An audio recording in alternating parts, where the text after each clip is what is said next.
தந்தை, மகன், தூய ஆவியின் பெயராலே ஆமேன். இயேசு கிறிஸ்துவுக்குள் எனக்கு மிகவும் பிரியமான சகோதர சகோதரிகளே, உங்கள் அத்தனை பேரையும் நம்முடைய ஆண்டவரும் அருமை இரட்சகருமாகிய இயேசுவின் நாமத்தில் அன்போடு கூட நான் வாழ்த்துகிறேன்.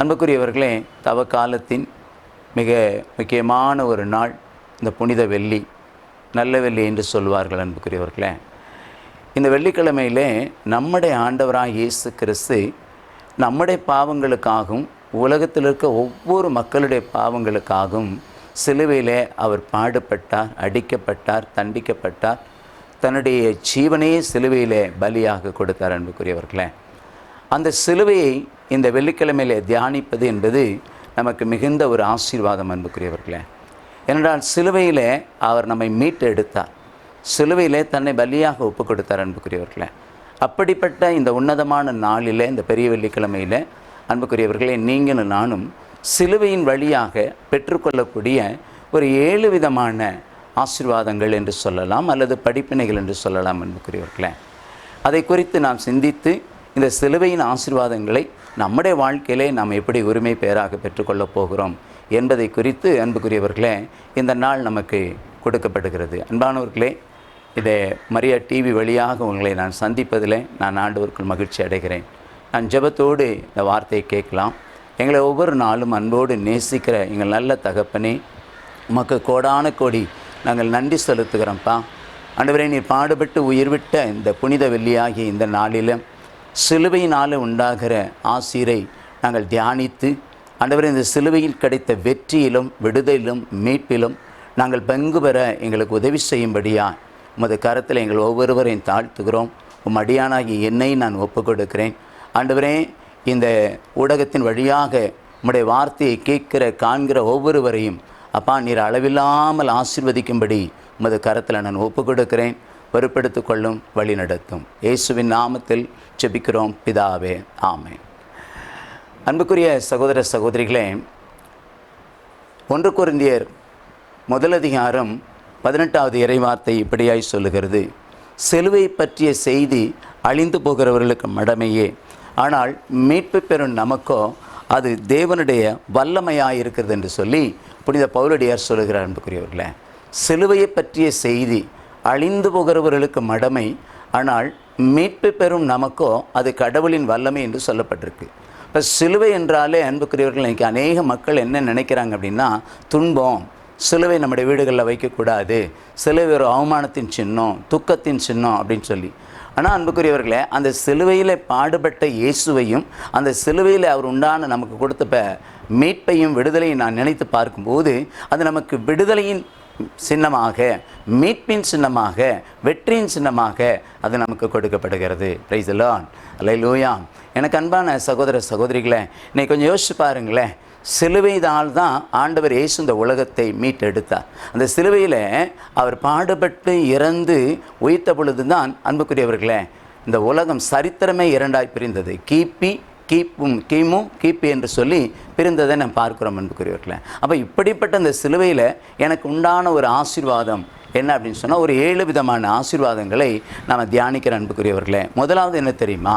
மத்தேயு நற்செய்தி 26வது அதிகாரம் 39வது இறைவார்த்தை இப்படியாய் சொல்லுகிறது. அன்புக்குரியவர்களே, மத்தேயு நற்செய்தி 26வது அதிகாரம் 39வது இறைவார்த்தை இப்படியாய் சொல்லுகிறது. நான் வாசிக்கிறேன்.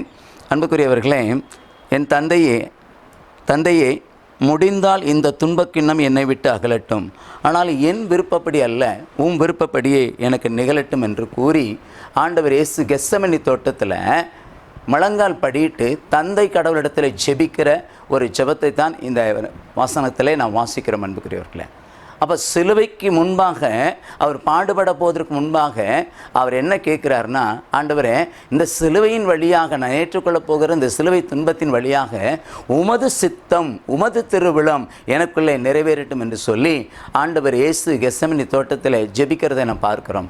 எனக்கு அன்பான சகோதரமே, ஆண்டவர் இயேசுவை ஏற்றுக்கொண்ட ஒவ்வொருடைய வாழ்க்கையிலும் தேவன் நம்மை குறித்து ஒரு திட்டம் வைத்திருக்கிறார், நம்மை குறித்து ஒரு திருவிழத்தை வைத்திருக்கிறார். அன்புக்குரியவர்களே, அந்த திட்டம் நிறைவேறுவதற்காகத்தான் அன்புக்குரியவர்களே அது சிலுவை பாடுகள். இன்றைக்கி அநேகம் சொல்லுவாங்க, பிரதர் நான் ஆண்டவரை ஏற்றுக்கொண்டேன் தானே, எனக்காக தானே சிலுவையில் அவர் எல்லாம் செஞ்சு முடித்தார், அப்புறம் நான் ஏன் பிரதர் கஷ்டப்படணும், அப்போ அவர் எனக்காக எதுவும் செய்யக்கூடாதா? அன்புக்குரியவர்களே, மீட்பு என்றாலே அது துன்பத்தின் வழியாகத்தான் நமக்கு அந்த மீட்பு கொடுக்கப்பட்டது. அன்புக்குரியவர்களே, இறை திருவுளம் ஆண்டவருடைய சித்தம் என்னுடைய வாழ்க்கையில் நிறைவேற வேண்டும் என்று சொன்னால் அன்புக்குரியவர்களை சில பாடுகளை நாம் ஏற்றுக்கொள்ளத்தான் வேண்டும், சில துன்பங்களை நாம் ஏற்றுக்கொள்ளத்தான் வேண்டும். அன்புக்குரியவர்களை அதை தான் இங்கே கேட்குறார். ஆண்டவரே, உமக்கு முடிந்தால் இந்த துன்பக்கண்ணை என்னட்டு நிகழட்டும், நீங்கட்டும், இல்லை என்றால் உமது சித்தத்தின் எனக்கு ஆகட்டும் என்று சொல்லி. அப்போ சிலுவையில் முதலாவது எனக்கு கிடைக்கிற ஒரு ஆசீர்வாதம் என்ன தெரியுமா? தந்தையினுடைய திருவிழம் என் வாழ்க்கையிலே நிறைவேற வேண்டும். எனக்கு அன்பானவர்களே, இந்த புனித வெள்ளியாகிய இன்று இந்த சிலுவையில் முதலாவது நான் கற்றுக்கொள்ள வேண்டிய முதல் பாடம் என்ன தெரியுமா? ஆண்டவரே, உங்கள் திருவுளம் என்னிலே நிறைவேறட்டும். பாருங்கள் அன்புக்குரியவர்களே, லூக்கான செய்தி முதல் அதிகாரத்தில் நான் பார்க்குறோம். கபிரியேல் வானதூதர் அன்னை மரியாவிடத்தில் சொல்லும்போது அவங்க சொல்கிறாங்க, நீ ஒரு கருவுற்று ஒரு மகனை பெறுவாய், அவருக்கு இயேசு என்று பெயரிடுவாய் என்று சொல்லும்போது அவங்க சொல்கிறாங்க, இது எப்படி நிகழும், நான் புருஷனை அறியேனே அப்படின்னு சொல்லும்போது அன்புக்குரியவர்களே, கடவுளால் ஆகாத காரியம் ஒன்றுமில்லை என்று சொல்லி வானதூதர் சொல்லும்போது மாதா சொல்கிறாங்க, நான் ஆண்டவரின் அடிமை, உமது வார்த்தையின் படிக்கன் ஆகட்டும், அப்படின்னா உமது சித்தத்தின்படி எனக்கு ஆகட்டும், தேவனுடைய விருப்பம், தந்தை கடவுளுடைய விருப்பம் என்ன வாழ்க்கையில் என்னவோ அது நிறைவேறட்டும் என்று சொல்லி அவங்க தன்னை இறை திருவிழத்துக்கு ஒப்பு கொடுத்ததுனால தான் இந்த உலகத்திற்கு உங்களுக்கு எனக்கு மீட்பர் கிடைத்தார். அன்புக்குரியவர்களே, அப்போ இந்த புனித வெள்ளியில் நம்முடைய குடும்பத்தில் இருக்கிற நம்முடைய பிள்ளைகளை குறித்து ஆண்டவர் உங்கள் திட்டம் என்ன, உங்கள் சித்தம் என்ன, அதை எனக்கு வெளிப்படுத்துங்க அப்படின்னு சொல்லி அன்புக்குரியவர்களே நாம் கேட்கும்போது ஆண்டவரின் திருவுளம் என்னுடைய வாழ்க்கையில் நிறைவேறும். பிரைஸ் எல்லாம் அல்லேலூயா. எனக்கு அன்பானவர்களே, ரெண்டாவது ஆசீர்வாதம் பிலிப்பியருக்கு எழுதிய திருமுகம் 2ஆம் அதிகாரம் 8வது இறை வார்த்தை என்ன சொல்கிறது அப்படின்னு சொன்னால் அன்புக்குரியவர்களே, பிலிப்பியருக்கு எழுதிய திருமுகம் 2ஆம் அதிகாரம் 8வது இறை வார்த்தை என்ன சொல்கிறது என்று சொன்னால் அன்புக்குரியவர்களே, நான் வாசிக்கிறேன். சாவை ஏற்கும் அளவிற்கு, அதுவும் சிலுவை சாவையே ஏற்கும் அளவிற்கு கீழ்ப்படிந்து தம்மையே தாழ்த்தி கொண்டார். இந்த வசனத்தில் 2 காரியம், 2 ஆசீர்வாதம் நமக்கு இருக்கு அன்புக்குரியவர்களே. ஒன்று என்ன தெரியுமா? சாவை ஏற்கும் அளவிற்கு, அதுவும் சிலுவை சாவையே ஏற்கும் அளவிற்கு அவர் கீழ்ப்படிதல் உள்ளவரானார். எனக்கு அன்பான சகோதரமே, இன்றைக்கி நிறைய மக்கள் என்ன சொல்கிறாங்க தெரியுமா? எனக்கு ஆசீர்வாதமே இல்லை பிரதர், நானும் ஜெபிக்கிறேன், ஜெபக்கூட்டத்துக்கு போகிறேன், சர்ச்சுக்கு போகிறேன், ஜெபமாலை சொல்கிறேன், திருப்பலி ஒப்பு கொடுக்குறேன் என்றெல்லாம் சொல்லுகிறோம் அன்புக்குரியவர்களே. ஆனால் ஒரு காரியம், துன்பத்தின் வழியாக, சிலுவையின் வழியாக அவர் எதை கற்றுக்கொண்டாராம்? கீழ்ப்படிதலை கற்றுக்கொண்டார். இன்றைக்கி ஆசீர்வாதம் வேணும்னு சொல்லி ஆலயமாக சபையாக கூட்டமாக ஓடிக்கிட்டு இருக்கேன். எனக்கு அன்பான சகோதர சகோதரிகளை, இந்த புனித வெள்ளியாகிய இந்த நாளில் ஆண்டவர் இந்த சிலுவையில் எனக்கு கற்றுக் கொடுக்கிற 2வது செய்தி என்ன தெரியுமா? நான் துன்பத்தின் மத்தியில் வாழ்ந்தாலும் அன்புக்குரியவர்களே, கீழ்ப்படிதலுள்ள மனிதனாய் நான் வாழ வேண்டும். 1 சாமுவேல் 15ஆம் அதிகாரம் 22வது வசனம் சொல்லுகிறது, அன்புக்குரியவர்களே, பலியை விட கீழ்ப்படிதலே சிறந்தது அப்படின்னு சொல்லப்பட்டிருக்கு. அன்புக்குரியவர்களே, பலியை விட கீழ்ப்படிதலே சிறந்தது அப்படின்னு சொல்லப்பட்டிருக்கு. எனக்கு அன்பானவர்களே, இன்னொரு வசனத்தை நான் வாசிக்கிறேன். எபிரேயருக்கு எழுதப்பட்ட திருமுகம் 5ஆம் அதிகாரம் அன்புக்குரியவர்களே, அதில் 25வது வசனத்தில் 5ஆம் அதிகாரம் அன்புக்குரியவர்களே, அதில் நான் வாசிக்கிறேன் 7வது வசனம். அவர் இவ்வுலகில் வாழ்ந்த காலத்தில் தம்மை சாவிலிருந்து காப்பாற்ற வல்லவரை நோக்கி உரத்த குரல் எழுப்பி கண்ணீர் சிந்தி வேண்டினார். அவர் கொண்டிருந்த இறைப்பற்று கலந்த அச்சத்தை முன்னிட்டு கடவுள் அவருக்கு செவி சாய்த்தார். அவர் இறைமகனாயிருந்தும் துன்பங்கள் வழியாக கீழ்ப்படிதலை கற்றுக்கொண்டார். பிரைஸ் தி லார்ட், அல்லேலூயா. எனக்கு அன்பான சகோதரமே, பார்த்தீங்களா, அவர் கடவுளின் மகனாயிருந்தும் துன்பங்களின் வழியாக கீழ்ப்படுதலை கற்றுக்கொண்டார். எனக்கு அன்பு சகோதர சகோதரிகளை, இன்றைக்கி நம்ம ஒரு நிறுவனத்தில் வேலை செய்கிறோன்னு வச்சுக்கோங்களேன், நமக்கு மேலே இருக்கிற அதிகாரிகள் சில கடுமையான காரியங்களை கொடுத்து இதை நீங்கள் செஞ்சு முடிக்கணும் அப்படின்னு சொல்லும்போது நமக்கு நிறைய மனசில் சங்கடங்கள் வருகிறது, கோபம் வருகிறது. என்ன மட்டும் இப்படி வேலை வாங்குறாங்களே அப்படின்னு சொல்லி அன்புக்குரியவர்களே, ஒரு காரியத்தை நல்லா கற்றுக் கொடுங்க. நான் கடவுளுடைய மகன், நான் சொன்னால் எல்லாம் நடக்கும் அப்படின்னு சொல்லி இயேசு நினைத்திருந்தால் அன்புக்குரியவர்களே நடந்திருக்கும். ஒரே ஒரு வார்த்தையில் காற்றையும் கடலையும் அடக்கினவருக்கு இந்த சிலுவை பாடுகள் வார்த்தையினால் எல்லாவற்றையும் செய்திருக்க முடியும். ஆனால் அது அல்ல. இந்த சிலுவையில் எனக்கு ஒரு ஆசீர்வாதம் வேணும். நான் மட்டும் இல்லை, என்னை பின்பற்றுகிற, என்னை விசுவாசிக்கிற, என்னை ஏற்றுக்கொள்கிற ஒவ்வொருவருக்கும் இந்த கீழ்ப்படுதல் என்ற ஆசீர்வாதம் வேண்டும் என்பதற்காகவே இயேசு இந்த காரியத்தை நமக்கு கற்றுக் கொடுத்தார் அன்புக்குரியவர்களே. அப்போ இந்த புனித வெள்ளியாகிய இன்று அன்புக்குரியவர்களே, சிலுவையில் நான் கற்றுக்கொள்கிற இரண்டாவது பாடம் கீழ்ப்படிதல். அன்னை மரியாள் கீழ்ப்படிந்தார்கள் அன்புக்குரியவர்களே. அதனால தான் அவங்க பாடல் பாடும்போது இது முதல் எல்லா தலைமுறைகளும் என்னை பேறு பெற்றவர் என்பார்களே அப்படின்னு சொல்லி அவங்க பாடுறாங்க அன்புக்குரியவர்களே. இப்போ இன்றைக்கும் அன்னை மரியாளை திருச்சபையில் கடவுளின் தாயாக, நமக்கெல்லாம் பரிந்துரைக்கிற தாயாக, கல்வாரி சிலுவையின் அடியில் இயேசு சொன்னார், இதோ உன் மகன், இதோ உன் தாய் என்று சொன்னார். அப்போ அதற்கு அந்த அந்தஸ்துக்கு காரணம் என்ன தெரியுமா? அந்த துன்பங்களுக்கு மத்தியிலும் கடவுளின் திருவுளம் இதுதான் என்று சொல்லி அன்னை மரியாள் கீழ்ப்படிந்து தன் மகனை தந்தையின் திருவுளத்துக்கு ஒப்பு கொடுத்தார்களே, அந்த கீழ்ப்படிதல் தான் இன்றைக்கு உங்களுக்கும் எனக்கும் அவர் தாயாக இருக்கிறார் அன்புக்குரியவர்களே. இன்றைக்கி என்னுடைய வாழ்க்கையில் நான் தேவனுடைய சித்தம், தேவனுடைய ஆசீர்வாதம் எனக்கு வரணும்னு சொன்னால் இந்த சிலுவையை எனக்கு கற்றுக் கொடுக்கிற இரண்டாவது பாடம் கீழ்ப்படிதல் அன்புக்குரியவர்களே, கீழ்ப்படிதல். மூன்றாவது ஆசீர்வாதம் அன்புக்குரியவர்களே, அதே பிலிப்பியர் 2ஆம் அதிகாரம் 8வது வசனத்தில் அன்புக்குரியவர்களே, இரண்டாவது நான் திருப்பி வாசிக்கிறேன் அன்புக்குரியவர்களே. அதில் என்ன சொல்லப்பட்டிருக்கு பார்த்தீங்களா? ஏற்கும் அளவிற்கு கீழ்ப்படிந்தார், தம்மையே தாழ்த்தி கொண்டார். சாவை ஏற்கும் அளவிற்கு கீழ்ப்படிந்து தம்மையே தாழ்த்தி கொண்டார். தாழ்ச்சி அன்புக்குரியவர்களே. இன்றைக்கி எத்தனை கணவன் மனைவியிட்ட தாழ்ச்சி இருக்கிறது, எத்தனை பெற்றோர் பிள்ளைகள்கிட்ட தாழ்ச்சி இருக்கிறது அன்புக்குரியவர்களே. தம்மை தாழ்த்தினார். கடவுளுடைய மகனாயிருந்தும் சாவின் வழியாக நம்மை தாழ்த்தினார். அதில் அது கீழ்ப்படிதல். அடுத்தது தாழ்ச்சி அன்புக்குரியவர்களே. மத்தேயு நற்செய்தி 11ஆம் அதிகாரம் 29வது வசனம் சொல்கிறது, நான் கனிவும் மனத்தாழ்மை உடையவனாய் இருக்கிறேன், என்னிடம் கற்றுக்கொள்ளுங்கள், அப்பொழுது உங்கள் உள்ளத்திற்கு இளைப்பாறுதல் கிடைக்கும் அப்படின்னு சொல்லி அன்புக்குரியவர்களே மத்தேயு 28:11-29 நான் வாசிக்கிறேன் அன்புக்குரியவர்களே. கொஞ்சம் யோசிச்சு பாருங்களேன். இன்றைக்கி என் வாழ்க்கையில் கீழ்ப்படுதல் தாழ்ச்சி வேணும். அப்போ தாழ்நிலை நின்ற தம் அடிமையை கண்ணோக்கினார் என்று சொல்லி மாதா பாடினாங்கன்னு சொன்னால் அன்புக்குரியவர்களே, இதை எங்கே கற்றுக்கொண்டாங்க தெரியுமா? தன்னுடைய மகனிடத்தில் கற்றுக்கொண்டார்கள். தன்னுடைய மகனிடத்தில் கற்றுக்கொண்டார்கள் அன்புக்குரியவர்களே. அந்த தாய் மகனிடத்தில் கற்றுக்கொண்டார், மகன் தாயிடத்தில் கற்றுக்கொண்டார் அன்புக்குரியவர்களே. அந்த மனத்தாழ்மை அன்புக்குரியவர்களே, ஒரு மனிதன் வாழ்க்கையில் முன்னேற வேண்டும் என்று சொன்னால் முதலாவது தாழ்ச்சி வேணும் அன்புக்குரியவர்களே. தாழ்ச்சி. கடவுளுடைய உன்னத மகனாக இருந்தும் ஒரே சொல்லால் தான் உலகத்தை படைத்தும் தன்னுடைய சாயலில் மனிதனை உருவாக்கின அந்த உன்னத கடவுள் அவர் சொல்ல ஆகும், அவர் கட்டளையிட நிற்கும் என்று பைபிள் சொல்லுகிறது அன்புக்குரியவர்களை, இறைவார்த்தை சொல்லுகிறத. இன்னைக்கு கொஞ்சம் யோசிச்சு பாருங்கள், என்னுடைய வாழ்க்கையில் அந்த தாழ்ச்சி இருக்குதா? நீ மேன்மை அடைய வேண்டுமானால் தாழ்மையை வழி. நீதிமொழிகள் புத்தகம் 15ஆம் அதிகாரம் 31வது வசனம் சொல்லுகிறது அன்புக்குரியவர்களே, நீ மேன்மை அடைய வேண்டும் என்றால், வாழ்க்கையில் உயர வேண்டும் என்றால் தாழ்ச்சி அடையணும் அப்படின்னு சொல்லப்பட்டிருக்கு அன்புக்குரியவர்களே. இன்னைக்கு என்னுடைய வாழ்க்கையில் உயர்வு இல்லைன்னு சொல்கிறேன் என் அன்பு சகோதரமே. இந்த புனித வெள்ளியாகிய இன்று இயேசு உங்களுக்கும் எனக்கு ஒரு காரியத்தை கற்றுக் கொடுக்கிறார். நீ வாழ்க்கையில் உயர வேண்டும் என்றால் என்னை போல தாழ்ச்சியாயிரு என்று சொல்லி, என்னை போல தாழ்ச்சியாயிரு என்று சொல்லி. எனக்கு அன்பானவர்களே, கொஞ்சம் யோசிச்சு பாருங்களேன். இன்றைக்கி என் வாழ்க்கையில் தாழ்ச்சி இருக்குதா? அப்பா அம்மாவுக்கு தாழ்ந்து போகிறேன்னா, கணவனுக்கு தாழ்ந்து போகிறேன்னா, மனைவிக்கு தாழ்ந்து போகிறேன்னா, நான் வேலை செய்கிற அதிகாரிகளுக்கு, வேலை செய்கிற இடத்துல என்னுடைய மேல் அதிகாரிகளுக்கு நான் தாழ்ந்து போகிறேன்னா அன்புக்குரியவர்களே. தாழ்னா தன்னைத்தானே தாழ்த்துக்கிறது இல்லை அன்புக்குரியவர்களே. வேலையில், பணி வாழ்க்கையில் தன்னை தாழ்த்தி வெறுமையாக்கி ஒப்பு கொடுக்கும்போது அன்புக்குரியவர்களே, வசனம் சொல்லுகிறது, எப்பெயருக்கு மேலான பெயரை உயர்த்தி விண்ணவரும் மன்னவரும் மண்டியிடக்கூடிய அளவிற்கு கடவுள் அவரை உயர்த்தினார் என்று சொல்லி இறை வார்த்தை சொல்லுகிறது அன்புக்குரியவர்களே. எனக்கு அன்பானவர்களே, சிலுவையில் மூன்றாவதாக நீங்களும் நானும் கற்றுக்கொள்கிற பாடம் கீழ்ப்பட்டு தாழ்ச்சி அன்புக்குரியவர்களே, தாழ்ச்சி. நான்காவது அன்புக்குரியவர்களே, இந்த சிலுவை எனக்கு நான்காவதாக கொடுக்குற ஒரு ஆசீர்வாதம் பாடம் என்று சொன்னால் எபேசியருக்கு எழுதிய திருமுகம் அன்புக்குரியவர்களே.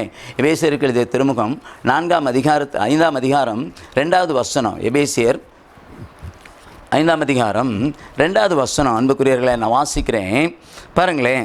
கிறிஸ்து உங்களுக்காக தம்மை நறுமணம் வீசும் பலியும் காணிக்கையுமாக கடவுளிடம் ஒப்படைத்து உங்களிடம் அன்பு கூர்ந்தது போல நீங்களும் அன்பு கொண்டு வாழுங்கள்.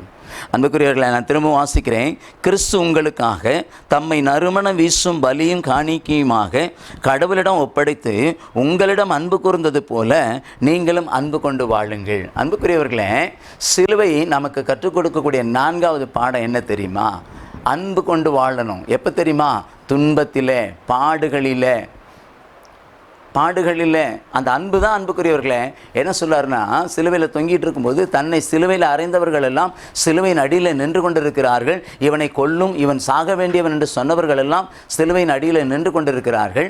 ஆனால் அந்த நபர்களுக்காக அவர்கள் மீது வைத்த அன்பின் நிமித்தம், அன்புக்குரியவர்களே, இயேசு சிலுவையில் தொங்கும்போது சொன்ன ஒரு வார்த்தை என்ன தெரியுமா?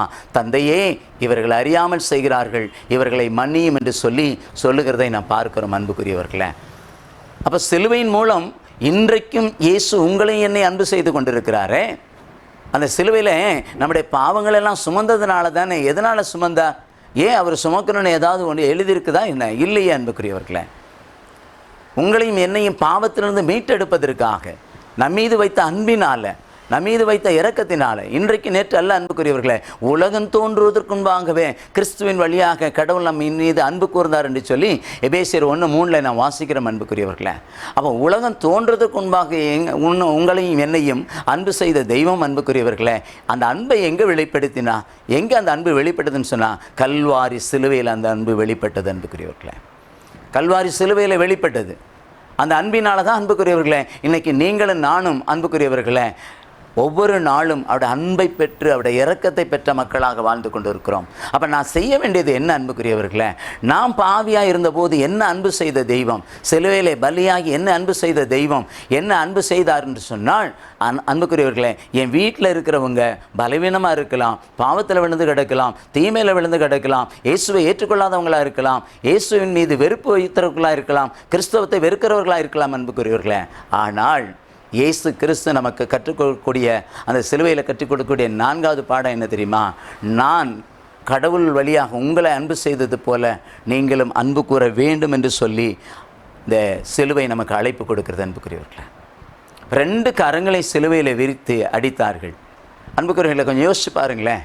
இதே எபேசியருக்கு எழுதிய திருமுகம் 3ஆம் அதிகாரம் 17-18 வசனம் அன்புக்குரியவர்களே இப்படி சொல்லுகிறது: இறை மக்கள் அனைவரோடு சேர்ந்து கிறிஸ்துவனுடைய அன்பின் அகலம், நீளம், உயரம், ஆழம் என்னவென்று உணர்ந்து அறிவு கெட்டாத இந்த அன்பை அறிந்து கொள்ளும் ஆற்றல் பெறுவீர்களாக, அதன் மூலம் கடவுளின் முழு நிறைவையும் நீங்கள் பெற்றுக்கொள்வீர்களாக அப்படின்னு சொல்லப்பட்டிருக்கு. அன்புக்குரியவர்களே, அப்போ யோசிச்சு பாருங்களேன், எந்த அளவுக்கு கடவுள் நம்ம மீது அன்பு கூர்ந்தாருன்னு சொன்னால், 2 கரங்களையும் விரித்தவராய், 2 கரம் விரித்தவராய், இதயத்தை திறந்தவராய் பாடுறோம்ல, திருப்பலியில் பாடுறோம்ல அன்புக்குரியவர்களே.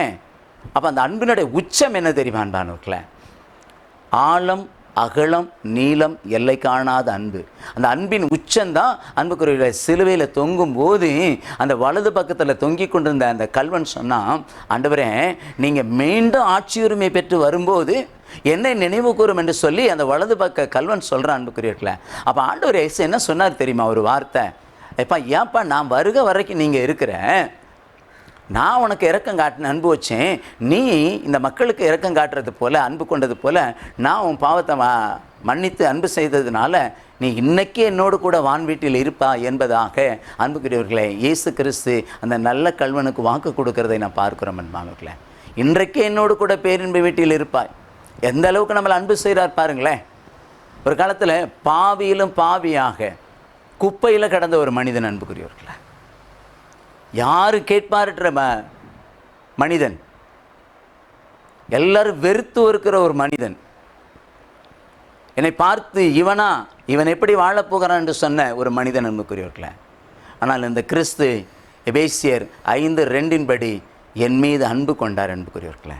ஆகவே இன்றைக்கி எல்லாரையும் நேசிக்கக்கூடிய, அன்பு செய்யக்கூடிய ஒரு சுவாபம் இந்த சிலுவையின் வழியாக ஆண்டவர் எனக்கு கற்றுக் கொடுத்தார் அன்பு. அதை தான் இன்றைக்கி நான் உங்கள்கிட்ட சொல்லிகிட்டு இருக்கேன். அப்போ ஒவ்வொரு முறையும் ஆலயத்துக்கு போய் ஆலயத்தில் நடுநாயகமாக இருக்கக்கூடிய அந்த சிலுவை நாதரை நீங்களும் நானும் உற்று பார்க்கும்போது அந்த சிலுவையில் நான் கற்றுக்கொள்கிற ஒரு மிகப்பெரிய அர்த்தம், பாடம், படிப்பினை, ஆசீர்வாதம், விடுதலை எது தெரியுமா? இந்த சிலுவையிலிருந்து தான் என் இயேசு என்னை அன்பு செய்தார். என் மீது வைத்த அன்பினால தான் அந்த சிலுவையில் அவர் பாடுபட்டார் என்ற அந்த உள் உணர்வு, அந்த தெளிவு யாருக்கு இருக்கிறதோ அவர்கள் மீட்பு பெறுகிறார்கள், அவர்கள் வாழ்வு பெறுகிறார்கள் என்புக்குரியவர்களே. அல்லேலூயா, பிரைஸ் தி லார்ட். எனக்கு அன்பான சகோதரமே, ஐந்தாவதாக அன்புக்குரியவர்களே, இந்த சிலுவையில் நமக்கு கிடைக்கக்கூடிய ஐந்தாவது ஆசீர்வாதம் என்ன தெரியுமா அன்பானவர்களே? எபிரேயருக்கு எழுதப்பட்ட திருமுகம் 5ஆம் அதிகாரம் 2வது இறைவார்த்தை. எபிரேயருக்கு எழுதப்பட்ட திருமுகம் 5ஆம் அதிகாரம் 2வது இறைவார்த்தை நான் வாசிக்கிறேன். அவர் தாமே வலுவின்மைக்கு ஆளாகி இருப்பதால் அறியாமல் இருப்போருக்கும் நெறி தவறி நடப்போருக்கும் பரிவு காட்டக்கூடியவராக இருக்கிறார் என்று சொல்லப்பட்டிருக்கு அன்புக்குரியவர்களே.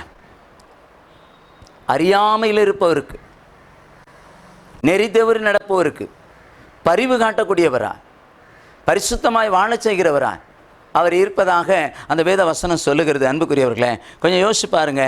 இன்னைக்கு அன்புக்குரியவர்களே 13:12 இதனால் தான் இயேசுவும் தன் சொந்த இரத்தத்தால் மக்களை தூயவராக்க நகர வாயிலுக்கு வெளியே துன்புற்றார் அப்படின்னு சொல்லப்பட்டிருக்கு அன்புக்குரியவர்களே. எனக்கு அன்பானவர்களே, இந்த உலகத்தில் நீங்களும் நானும் பிறக்கும்போது எப்படி பிறந்தோம் தெரியுமா? மாசற்றவர்களாய் பிறந்தோம். தாய் தந்தையிடந்து பிறந்த ஜென்ம பாவத்தை கழுவுவதற்காக திருமுழுக்கு என்ற திருவருட் சாதனத்தின் வழியாக நம்முடைய பாவங்கள் கழுவப்பட்ட போது, குழந்தைகளாய் பிறந்த போது மாசற்றவர்களாய் பிறந்தோம்.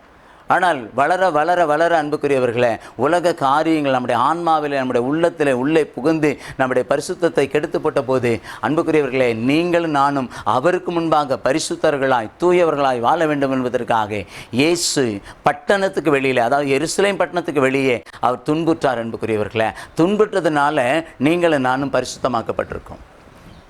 1 பேதுரு 1ஆம் அதிகாரம் 15வது வசனம் சொல்லுகிறது, உங்கள் கடவுளுமாகிய ஆண்டவர் நான், உங்களை அழைத்தவர் தூயவராக இருப்பது போல நீங்களும் உங்கள் நடத்தைகள் எல்லாம் தூயவர்களாக இருக்க வேண்டும் என்று சொல்லி அந்த இறைவார்த்தை சொல்லுகிறது. அப்போ இயேசு ஏன் சிலுவையில் அடிக்கப்பட்டார்? எருசலேம் நகரத்துக்கு வெளியில் கொண்டு போய் கொல்கதா மலையில் ஏன் அடித்து தொங்கப்பட்டார்? சிலுவையில் ஏன் தொங்கினார்? அன்புக்குரியவர்களே, ஒரு காரியம், நீங்களும் நானும் பரிசுத்தமாய் வாழ வேண்டும் என்பதற்காக. இந்த உலகத்தில் வாழுகின்ற வரைக்கும் தீமைகள் நிறைந்த உலகம்தான், பொல்லாங்கு நிறைந்த உலகம்தான், எல்லா விதமான தீமைகளும் நிறைந்த உலகம்தான். ஆனால் இந்த உலகத்தில் நீங்களும் நானும் ஆவியில், ஆத்மாவில், உள்ளத்தில் பரிசுத்தமாய் வாழ வேண்டும் என்பதற்காக நம்முடைய ஆண்டவர் சிலுவையிலே பாடுபட்டார்.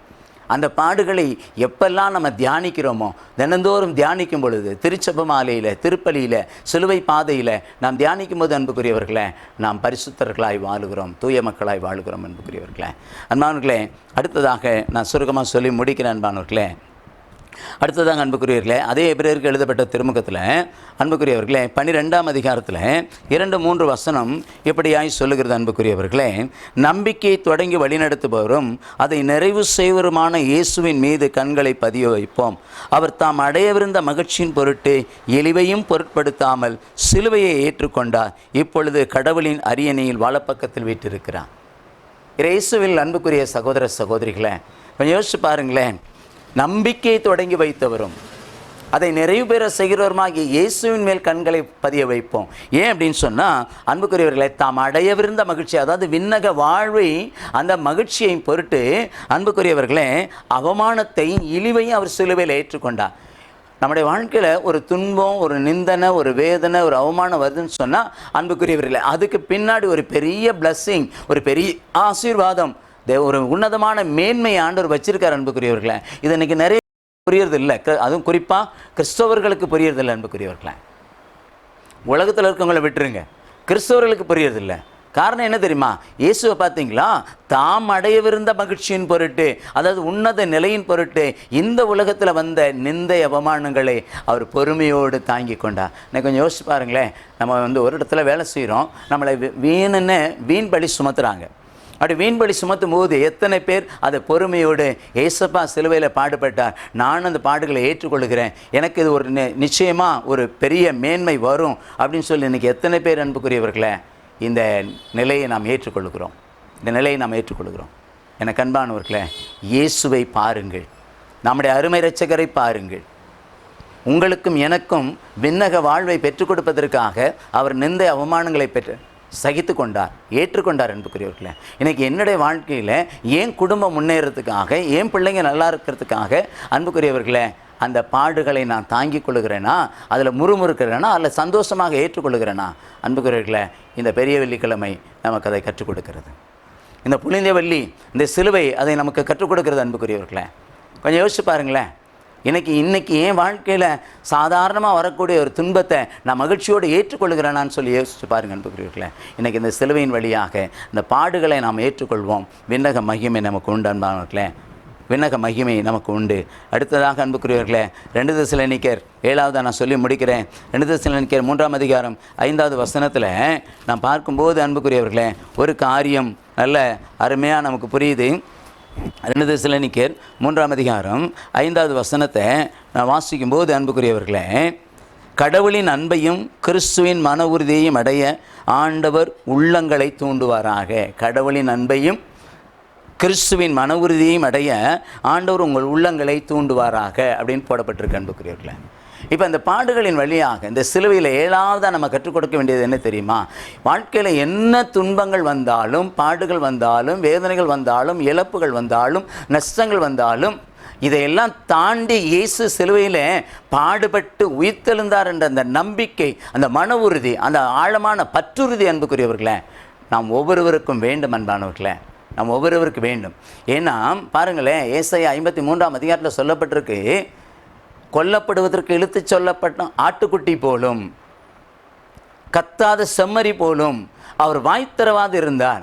அன்புக்குள்ளே அவர் நினச்சிருந்தா ஒரே ஒரு வார்த்தை கெத்செமனே தோட்டத்தில் சொன்னார் இல்லையா?